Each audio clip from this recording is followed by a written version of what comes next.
జీవజలముగా నిలిచావని, జలనిధిగా నాలో ఉన్నావని,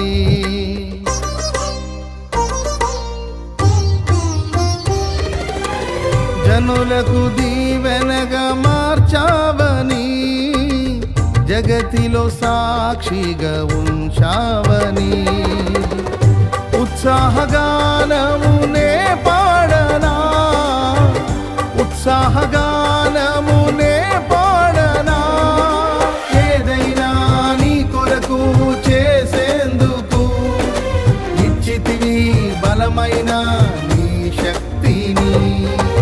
ఏదైనా నీ కొరకు చేసేందుకు ఇచ్చితివి బలమైన